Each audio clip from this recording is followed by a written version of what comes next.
जय हिंद दोस्तों, स्वागत है आप सभी का विजडम एजुकेशन पे। आज 27 सितंबर 2021 है। दैनिक जागरण के राष्ट्रीय संस्करण का कंप्लीट न्यूज़ एनालिसिस करेंगे। 27 सितंबर को वर्ल्ड टूरिज्म डे, विश्व पर्यटन दिवस मनाया जाता है 27 सितंबर को। और इस बार का थीम भी याद रख सकते हैं आप लोग। इस बार का थीम है टूरिज्म फॉर इंक्लूसिव डेवलपमेंट, पर्यटन समावेशी विकास के लिए, tourism for inclusive development. First page पे इस न्यूज़ को जरूर आप लोग देख सकते हैं कि सीजीआई ने न्यायपालिका में 50% महिलाओं के आरक्षण का किया समर्थन। अभी तक बहुत ही कम महिला, आई थिंक 9 या 11 महिला ही सर्वोच्च न्यायालय में जज बनी है। तो बहुत ही कम महिला का पार्टिसिपेशन रहा है न्यायपालिका में। तो इस तरह का स्टेटमेंट सीजीआई के द्वारा बहुत महत्वपूर्ण है। हालांकि अगर आप देखोगे, गौर करोगे भारत में, तो जैसे नौकरी में महिलाओं को 33% आरक्षण दिया गया, बिहार सरकार के द्वारा 33% आरक्षण नौकरी में दिया गया। लेकिन इस तरह का कभी समर्थन आप देखोगे विधायिका में नहीं किया जाता। बिहार सरकार के द्वारा भले ही नौकरी में, सरकारी नौकरी में 33% महिलाओं को आरक्षण दिया गया और इस तरह का आरक्षण कई सारे स्टेट में दिया गया, लेकिन जब विधायिका की बात आएगी, जब आपको एमएलए बनने की बात आएगी या जब आपको एमपी बनने की बात आएगी, तो वहाँ महिलाओं के लिए आरक्षण नहीं दिया गया। और ये लगातार सरकार पे सवाल उठता रहता है कि सरकार क्यों महिलाओं की ये बात नहीं मानती है।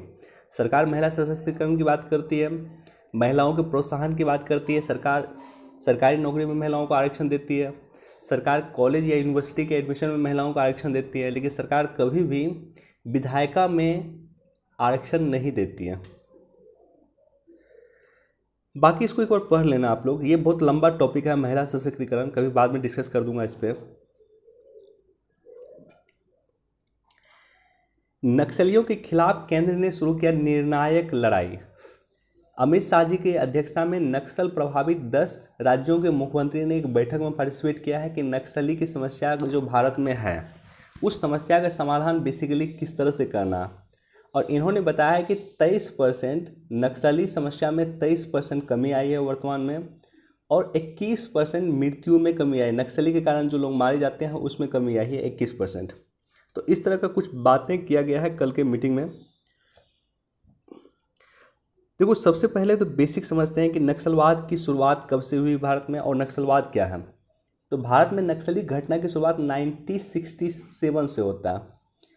पश्चिम बंगाल के दार्जिलिंग जिले के एक गांव है नक्सलबारी गांव। चूँकि नक्सलवाद घटना की शुरुआत इस गांव से हुई थी, इस गांव से हिंसा की शुरुआत हुई थी, इसलिए इसे नक्सलवाद कहा गया। इस गांव के नाम पे ये क्रांति का नाम, या ये जो शुरुआत हुई थी घटना, इसे नक्सलवाद कहा गया, नक्सलबारी गांव की वजह से। जमींदारों के द्वारा किए जा रहे छोटे किसानों के उत्पीड़न पे अंकुश लगाने के लिए सत्ता के खिलाफ भारतीय कम्युनिस्ट पार्टी के नेता चारू मजूमदार, कानू सान्याल और कन्हाई चटर्जी द्वारा इस सशस्त्र आंदोलन को शुरुआत किया गया। देखो, सबसे पहले मैं आपको बताता हूँ कि सीपीआई जो है पार्टी है, इसी तरह का विचारधारा कहीं ना कहीं नक्सली रखता है। लेकिन अंतर क्या है कि सीपीआई जो पार्टी है, ये जो है, ये कहीं से भी हिंसा का समर्थन नहीं करता। अगर ये हिंसा का समर्थन करता तो ये राष्ट्रीय पार्टी के रूप में नहीं आता। तो ये जो पार्टी है वो हिंसा का समर्थन नहीं करता, लेकिन इसी के कुछ नेता के द्वारा जो है नक्सलवाद को क्रिएट किया गया था और हिंसा के रूप में इसका प्रयोग किया गया था। इनिशियली आप कहने के लिए कह सकते हो कि नक्सलवाद की जो घटना हुई थी इनिशियली, वो जमींदार के द्वारा जो छोटे किसान हैं उस पर उत्पीड़न करने के लिए किया गया था। लेकिन अब नक्सलवाद की घटना काफ़ी नेगेटिव रूप ले चुका है। यानी नक्सली जो होते हैं वो पैसा लेकर के बम विस्फोट करने का काम करते हैं, पैसा लोग लेकर के हमारे सैनिकों को मारने का काम करते हैं। तो निगेटिव तरह से अब नक्सलवाद काम कर रही है, और यही कारण है कि धीरे धीरे नक्सलवाद समाप्त हो रहा है और बहुत जल्द समाप्त हो जाएगा।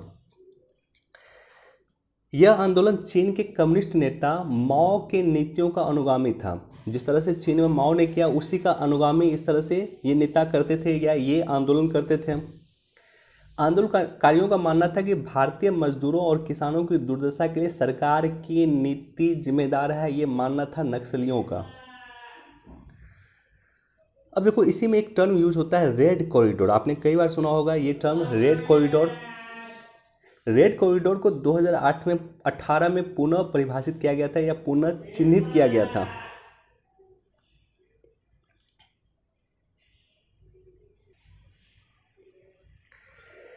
तो रेड कॉरिडोर को 2018 में पुनः चिन्हित किया गया था। वर्तमान में 2018 के अनुसार 11 जिले में नक्सलवाद प्रभावित जिला है। 11 राज्य हैं टोटल इंडिया में जहां पे नक्सलवाद की घटना है या नक्सलवाद प्रभावित राज्य हैं, टोटल 11 राज्य। उस 11 राज्य में टोटल 90 ऐसे जिला हैं जो नक्सलवाद से प्रभावित हैं। 11 राज्य के अंतर्गत 90 जिला नक्सलवाद से प्रभावित हैं। अब कल के रिपोर्ट में ये कहा गया है कि 23% नक्सलवाद की घटना में कमी आई है और 21% मौत की घटना में कमी आई है। अब देखो नक्सलवादी घटना का समाधान क्या, सबसे पहली बात और सबसे इम्पॉर्टेंट पॉइंट कि क्या समाधान है नक्सलवाद का। तो राज्यों और केंद्र के एजेंसी के मध्य में समन्वय होना चाहिए, ये काफ़ी इम्पोर्टेंट है। राज्य सरकार की जो एजेंसी है, स्टेट गवर्नमेंट की जो एजेंसी है, केंद्र सरकार की एजेंसी के साथ मिलकर समन्वय के रूप में काम करे, तभी जाकर के नक्सली घटना का समाधान हो सकता है। विकास कार्यों और पब्लिक परसेप्शन दोनों चीज़ जरूरी है। एक तो विकास काम कीजिए आप, यानी रोड बनाइए, आप सड़क बनाइए, मोबाइल टावर दीजिए, वहाँ पे नक्सलियों को एक्सेस दीजिए या नक्सल प्रभावित जो गांव है वहाँ पे एक्सेस दीजिए। और दूसरी बात क्या है कि जो लोग हैं वहाँ पे बेसिकली लोग ही नक्सली बनते हैं, तो नक्सल प्रभावित क्षेत्र के जो लोग हैं उसको आप इस बात का आश्वासन दीजिए कि उसके साथ कभी कोई तरह का बुरा नहीं होगा। अगर किसी तरह की बुरी घटना उसके साथ होगी तो सरकार उसके साथ पग पग पे खड़ी है, ये आश्वासन देना होगा, ये पब्लिक परसेप्शन भी बनाना होगा। तो दोनों चीज़ों की ज़रूरत है नक्सली घटना के समाधान के लिए। और ख़ास करके जो कई सारे आईएएस अधिकारी वगैरह जो होते हैं, जो यूपीएससी आईएएस वगैरह होते हैं, जो नक्सलवाद क्षेत्रों में काम करते हैं, मैंने उनका इंटरव्यू सुना है, उन्होंने बेसिकली इन दोनों की चर्चा किया। विकास कार्य, पब्लिक डेवलपमेंट कार्य और पब्लिक परसेप्शन दोनों ही क्रिएट करना जरूरी है। आत्मसमर्पण करने वाले नक्सली को बेहतर पुनर्वास सुविधा देना होगा। जो नक्सली आत्मसमर्पण किया है उसको आप बेहतर पुनर्वास सुविधा दीजिए, उसको रहने के लिए घर दीजिए, समाज में एक इज्जत उसका क्रिएट हो सके, इसके लिए भी सरकार काम करे। और नक्सलवाद को समर्थन देने वाले विचार का खंडन करना चाहिए। सबसे इम्पॉर्टेंट है विचार। नक्सलवाद को जो समर्थन करता है विचार, उसका खंडन किया जाना भी जरूरी है। अब देखो अब सरकार ने क्या प्रयास किया है, अभी तक सरकार ने क्या प्रयास किया है। इन क्षेत्र में लगभग 16,000 किलोमीटर सड़क परियोजना की मंजूरी दी है, यानी नक्सली क्षेत्र में 17,600 किलोमीटर सड़क परियोजना की मंजूरी दी गई है और लगभग 10,000 किलोमीटर के आसपास सड़क बन चुका है। एग्जैक्टली डाटा यहाँ पे दिया हुआ देखो, 9343 किलोमीटर 9343 किलोमीटर सड़क बन चुका है और 17,600 किलोमीटर सड़क परियोजना की मंजूरी दी गई है। नक्सल इलाके में 2343 टावर लगाए जा चुके हैं, यानी 2343 टावर लगाए जा चुके हैं नक्सल प्रभावित क्षेत्र में। सरकार ने 2018 में नक्सल के लिए एक योजना लाई थी, एक समाधान लाया था, एक पहल लाया था जिसका नाम ही था समाधान पहल। समाधान पहल बेसिकली अंग्रेजी के 8 लेटर पर आधारित थे। S for smart leadership, A for aggressive strategy, M for motivation and training, A for action intelligence यानी खुफिया तंत्र को मजबूत करना, D for dashboard based key performance indicator and key result area यानी कार्य योजना के मानक, H for harnessing technology, technology का कारगर यूज करना, A for action plan for each threat, प्रत्येक रणनीति की कार्य योजना, और N for no access to finance यानी नक्सलियों को जो पैसा देता है उसको रोकना। तो बेसिकली सरकार के द्वारा समाधान पहल लाया गया था नक्सली घटना को रोकने के लिए। तो बेसिक जो है नक्सलवाद का मैंने आपके साथ डिस्कस कर दिया, बाकी इसको आप लोग पढ़ लेना। अब देखो यहाँ पे जो है भारतीय राजदूत ने चीन से कहा कि सीमा प्रबंधन में भ्रम पैदा ना करें। यहाँ पे एक वर्ड का यूज किया गया है, अगर आप लोग अच्छे से देखोगे तो आपको पता चलेगा। यहाँ पे वर्ड का यूज किया गया है कि चीन में भारत के राजदूत विक्रम मिश्री ने चीन भारत संबंध पे चौथे उच्च स्तरीय ट्रैक 2 संवाद में कहा। अब सवाल ये होता है कि ट्रैक 2 संवाद क्या होता है।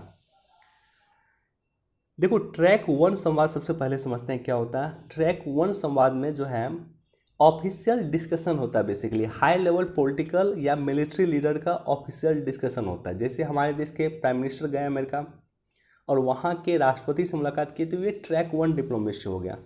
विदेश मंत्री गए, रक्षा मंत्री गए, चीफ ऑफ डिफेंस स्टाफ गए, ये सब जो जाकर के किसी अन्य देश के प्रतिनिधि के साथ मिलेंगे तो वो हो गया track 1 diplomacy. Track 2 diplomacy basically unofficial dialogue होता है प्रॉब्लम सॉल्व करने के लिए। यानी हमारे देश के कोई सिविल सर्वेंट है, वो अन्य देश के सिविल सर्वेंट से बात करके अगर प्रॉब्लम सॉल्व करने का प्रयास करता है तो उसे ट्रैक 2 डिप्लोमेसी कहा जाता है। और एक और चर्चा में डिप्लोमेसी है, वो है 1.5 ट्रैक 1.5 डिप्लोमेसी।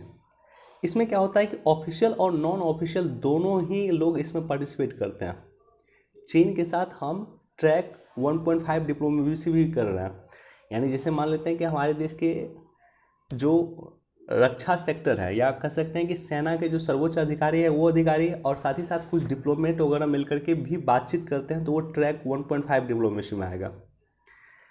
अब ट्रैक 3 डिप्लोमेसी क्या होता है? People to people democracy undertaken by individual and private group, that is track 1.5 track 3 diplomacy. When people to people diplomacy undertaken by individual and private group, यानी people to people, लोग से लोग मिलकर के diplomacy करेंगे। इंडिया के लोग China के लोग से मिलकर के बातचीत करेंगे, या दोनों ही जगह के जो इन्फ्लुएंशियल लोग हैं, जैसे मान लो भारत के कोई एक्टर हैं आमिर खान, चाइना के एक्टर है आपको बहुत फेमस एक्टर है जैकी चैन, अगर ये लोग मिल करके बातचीत करेंगे और संबंधों को इम्प्रूव करने का कोशिश करेंगे तो ये भी ट्रैक 3 डिप्लोमेसी में आएगा। बाकी कई तरह की डिप्लोमेसी होती है, लगभग 6-7 प्रकार की डिप्लोमेसी होती है।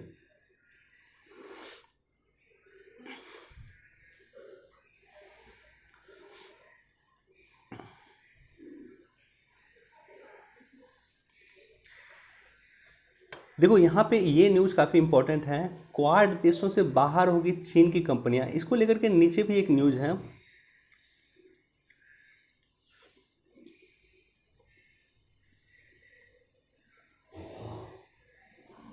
क्वाड पे मैंने सेपरेट वीडियो बनाया था, जरूर आप लोग देखें। देखो क्वाड को लेकर के जब मैं डिस्कस करता हूँ तो एक पॉइंट मैं देता हूँ कि क्वाड के सजेशन में एक पॉइंट दिया जाता है, क्वाड को कैसे इम्प्रूव किया जाए उसका एक पॉइंट दिया जाता है। वो पॉइंट होता है कि क्वाड देश मिलकर के सप्लाई चेन विकसित करें। सबसे इंपॉर्टेंट बात कि क्वाड में जितने भी देश है वर्तमान में सब कहीं ना कहीं चीन पे डिपेंडेंट है। अमेरिका क्या चीन पे डिपेंडेंट नहीं है? बिल्कुल है। अमेरिका की कई सारी मैन्युफैक्चरिंग कंपनियां चीन में हैं। अमेरिका का सबसे बड़ा व्यापारिक सहयोगी अभी चीन है। क्या भारत चीन पे डिपेंडेंट नहीं? बहुत हद तक डिपेंडेंट है। भारत का सबसे बड़ा व्यापारिक सहयोगी चीन है। भारत बहुत सारा सामान चीन से मंगाता है। जापान चीन पे डिपेंडेंट, ऑस्ट्रेलिया चीन पे डिपेंडेंट है। ये चारों ही देश चीन पे डिपेंडेंट है, क्योंकि चीन से बने हुए सामान इन देशों में जाते हैं, तभी यहाँ पे काम वगैरह होता है, राइट। अब देखो सजेशन क्या दिया जाता है कि हम जो है जो इतना सामान चीन से मंगाते हैं, मान लेते हैं इंडिया जितना मोबाइल चीन से मंगाता है, या जितना भी टेक्नोलॉजी का सामान मंगाता है चीन से, या अन्य चीज़ें चीन से मंगाती हैं, उसका सप्लाई चेन विकसित करें। मसलन कि जितना चीन में से सामान इंडिया मंगाता है, या जापान मंगाता है, या अमेरिका मंगाता है, या ऑस्ट्रेलिया मंगाता है, ये सभी देश ऐसी व्यवस्था करें कि इन्हें चीन से मंगाने की ज़रूरत नहीं हो। ये देश चीन से मंगाने वाले सामानों की सूची बनाए और उसको डेवलप खुद करना शुरू कर दें, मतलब एक दूसरे के नीड को पूरा कर दें। कुछ सामान इंडिया बनाएगा, कुछ सामान जापान बनाएगा, कुछ अमेरिका बनाएगा और कुछ ऑस्ट्रेलिया बनाएगा। ये चारों ही देश एक दूसरे की ज़रूरत को पूरी कर दें। ये डिस्कशन हुआ है इस बार क्वाड समिट 2021 में। ये डिस्कशन हुआ कि सप्लाई चेन को विकसित किया जाना चाहिए, और ये प्राइम मिनिस्टर मोदी ने आवाज़ उठाया था। बाकी इसको पढ़ लेना, इस न्यूज़ को एक बार।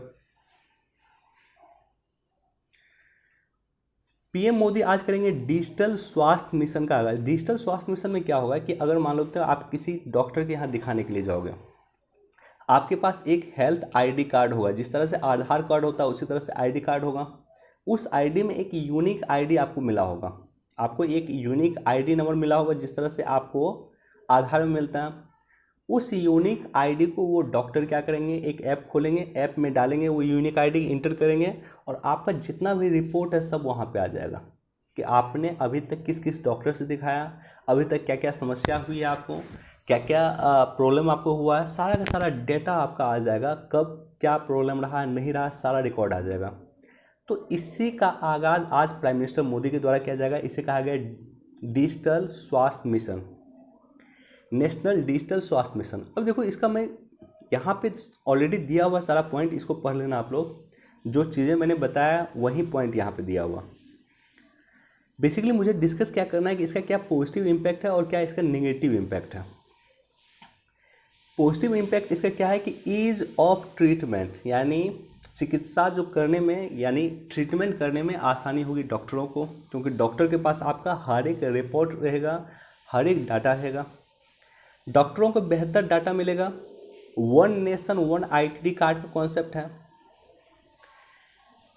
डॉक्टर का और हॉस्पिटल का डेटा उपलब्ध रहेगा। निश्चित तौर पे जो पेशेंट होंगे उसके पास दोनों का डेटा अवेलेबल होगा। अस्पताल तक पहुंच यानी हॉस्पिटल तक जो एक्सेस है, पहुंच है, वो आसान हो पाएगी और पेपर बचेगा और पर्यावरण सुविधा का विकास होगा। जैसे मान लो अब क्या है कि आपको पुर्जा ले जाने की ज़रूरत नहीं है, जितना पेपर होगा वो बचेगा और पेपर बचेगा तो निश्चित तौर पे पेड़ की कटाई कम होगी, पेड़ की कटाई कम होगी तो पर्यावरण सुधार होगा। तो ये सब तो पॉजिटिव इम्पैक्ट है। सवाल ये होता है कि नेगेटिव इम्पैक्ट क्या है, चुनौती क्या है। पहला चुनौती है कि data security and privacy of patient, right. जो डाटा है क्या वो डाटा सुरक्षित रह पाएगा, क्या हमारा डाटा सुरक्षित रह पाएगा या हमारा डाटा अन्य लोगों के पास चले जाएगा। सबसे खतरा तो इसी का है कि डाटा को एक्सेस करना, अगर इंटरनेट पे कोई डाटा है तो उसको हैक करना आसान है, उसको एक्सेस करना आसान है। तो सबसे इम्पॉर्टेंट खतरा जो है प्राइवेसी ऑफ पेशेंट, पेशेंट के यानी रोगी के प्राइवेसी का सबसे बड़ा खतरा। दूसरा है कि नेशनल हेल्थ सर्विस, इसी तरह का एक कॉन्सेप्ट आया था ब्रिटेन में और ब्रिटेन में ये फेल हो गया था। नेशनल हेल्थ मिशन ब्रिटेन में फेल हो गया था। सवाल ये होता है कि क्या भारत में नेशनल हेल्थ मिशन सफल होगा। और तीसरा है कि राइट टू हेल्थ हमें देना होगा। राइट टू हेल्थ का अधिकार भारत में नहीं है, राइट टू एजुकेशन का भी अधिकार नहीं है, राइट टू हेल्थ का भी अधिकार नहीं है।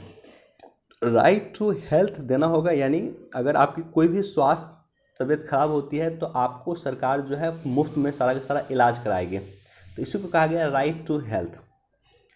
तो बेसिकली 3 चुनौती हमारे पास है। डाटा सिक्योरिटी को लेकर के ब्रिटेन में इस तरह का प्लान फेल कर गया है और राइट टू हेल्थ हमें अवेलेबल होना चाहिए।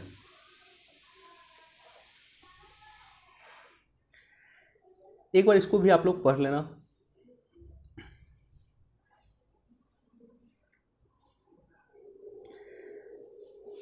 राज्य जाति आधारित जनगणना करने के लिए स्वतंत्र केंद्र के लिए संभव नहीं। केंद्र सरकार डाटा नहीं देगी जाति आधारित जनगणना की, जिसकी मांग बिहार सरकार के द्वारा किया जा रहा था।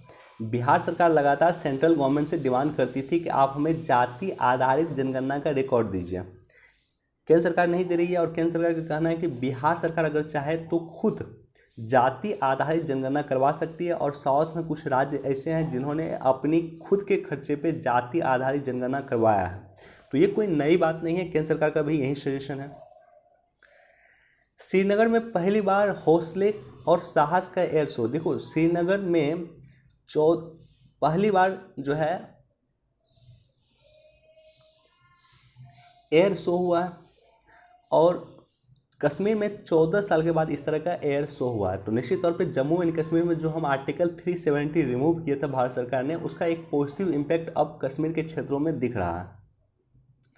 अच्छा, यहाँ पे चिनूक हेलीकॉप्टर के बारे में भी याद रख लेना, काफ़ी चर्चा में ये हेलीकॉप्टर है। ये हेलीकॉप्टर हमने अमेरिका से मंगाया है। चिनूक हेलीकॉप्टर हमने अमेरिका से मंगाया है।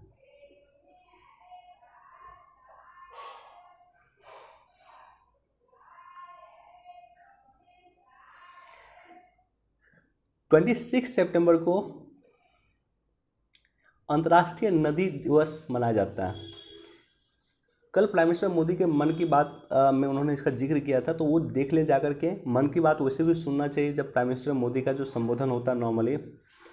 और साथ ही साथ इसको आप लोग पढ़ लेना, इस पूरा पॉइंट को आप एक बार देख लेना।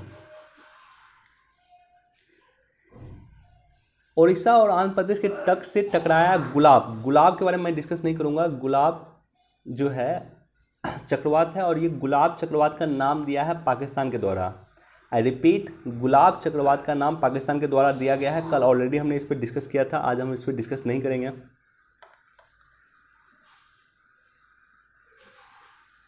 अब देखो यहाँ पे एक छोटी सी न्यूज़ है, वनडे एग्जाम वगैरह में क्वेश्चन पूछा जा सकता है आपसे कि लेह से मनाली तक साइकिलिंग का नया record. Lieutenant colonel Shripad Shriram ने लेह से मनाली के बीच में 472 किलोमीटर का सबसे तेज साइकिलिंग रिकॉर्ड का अभियान स्थापित किया है। 34 घंटे लगे हैं और लेह से मनाली जो जाता है, ये जो रूट है, ये बेसिकली रोहतांग दर्रा को क्रॉस करके है। तो यहाँ से भी क्वेश्चन कई बार पूछा गया है, लेह टू मनाली रोहतांग दर्रा है बीच में, उसको क्रॉस करके कर्नल श्रीपाद श्रीराम ने 472 किलोमीटर का ये साइकिलिंग का रिकॉर्ड बनाया। हो सकता है वनडे एग्जाम में क्वेश्चन पूछा जा सके। यूपीएससी नॉर्मली इस तरह का क्वेश्चन नहीं पूछती है। एक बार इसको भी देख सकते हैं आप लोग, एक बार इसको भी देख सकते हैं। बदायूं में मिला 1400 साल पुराना पुरातात्विक स्थल। तो आर्कोलॉजिकल सर्वे ऑफ इंडिया ने इस बात की पुष्टि की है कि 1400 ईयर पुरानी पुरातात्विक स्थल मिला बदायूं में।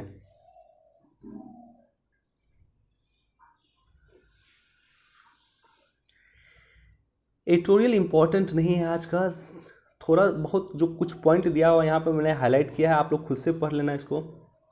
इसका पीडीएफ टेलीग्राम चैनल पे मिल जाएगा और टेलीग्राम चैनल निश्चित तौर पे जाकर के ज्वाइन कर लें। अब देखो, चीन से मुकाबले भारत के पास बेहतर मौका। क्वाड समिट के दौरान ही कुछ पॉइंट कहा गया, वही मैं आपके साथ डिस्कस करूंगा। First quad summit, person to person quad summit हुआ है सितंबर 2021 में प्राइम मिनिस्टर मोदी की अमेरिका यात्रा के दौरान। तो वहाँ पे सबसे इम्पॉर्टेंट बातें जो कही गई है, उन्होंने कहा प्राइम मिनिस्टर ने कि भारत जो है सप्लाई चेन को डेवलप करे, क्वाड देश आपस के सप्लाई चेन को डेवलप करें। यानी क्वाड देश को जो चीज़ें की आवश्यकता होगी एक दूसरे के लिए वो निर्माण कर देंगे। कुछ चीज़ें इंडिया निर्माण करेगी, कुछ जापान, कुछ ऑस्ट्रेलिया, कुछ अमेरिका। यानी हमें चीन पे डिपेंडेंसी समाप्त करना होगा, सबसे इम्पॉर्टेंट बात उन्होंने कही है। भारत सरकार इसके लिए जो है सप्लाई चेन को डेवलप करने के लिए भारत सरकार ने PLI योजना शुरू की है। PLI क्या होता है? Production link incentive.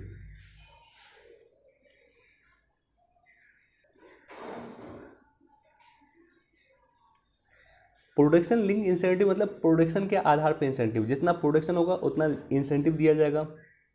Land bank सरकार ने शुरू किया है, लैंड बैंक भी सरकार शुरू किया है। सिंगल विंडो सिस्टम भी शुरू किया है। ये सारा का सारा काम सरकार ने किया है मैन्युफैक्चरिंग सेक्टर को स्ट्रॉन्ग करने के लिए, सप्लाई चेन विकसित करने के लिए।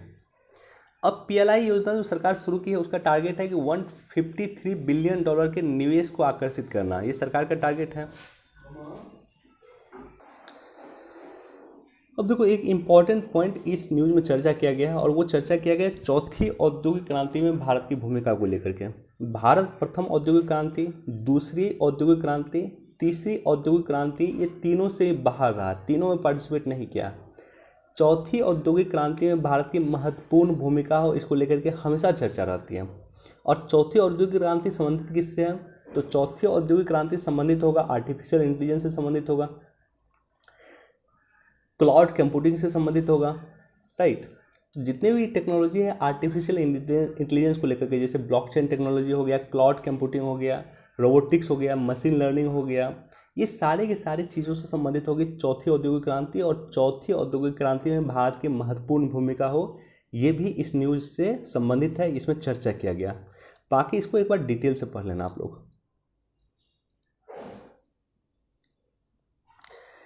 बिजनेस पेज पे कोई इंपॉर्टेंट न्यूज़ नहीं, एक बार इसको देख सकते हैं। IPO मतलब होता है कि कोई भी कंपनी, इनिशियल पब्लिक ऑफर होता है इसका फुल फॉर्म।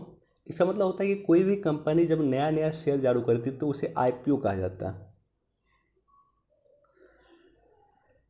1 अक्टूबर से खाद्य पदार्थों पे FSSAI पंजीकरण अनिवार्य। 1 अक्टूबर से FSSAI पंजीकरण अनिवार्य है। जब आप जाओगे कोई सामान परचेज करने के लिए, कुछ बिस्कुट मान लो आप परचेज करना, तो वहाँ पे इस तरह का लोगो देखोगे आप, ये लोगो रहता है FSSAI। FSSAI का मतलब होता है food safety standard authority of India. Hindi में इसे कहते हैं भारतीय खाद्य सुरक्षा और मानक प्राधिकरण। केंद्र सरकार ने खाद्य सुरक्षा और मानक अधिनियम 2006 के तहत भारतीय खाद्य सुरक्षा एवं मानक प्राधिकरण का गठन किया गया है। यानी ये जो संस्था गठन किया गया है केंद्र सरकार के किसी एक्ट के द्वारा किया गया है, इसलिए इस संस्था को आप सांविधिक संस्था कह सकते हैं, लीगल बॉडी कह सकते हैं, स्टैट्यूटरी बॉडी कह सकते हैं।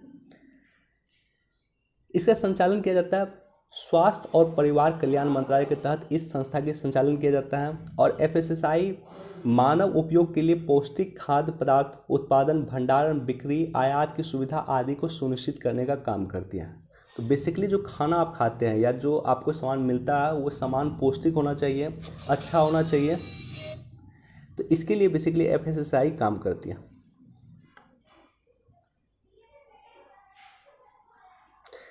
एक बार इसको भी देख लेना आप लोग।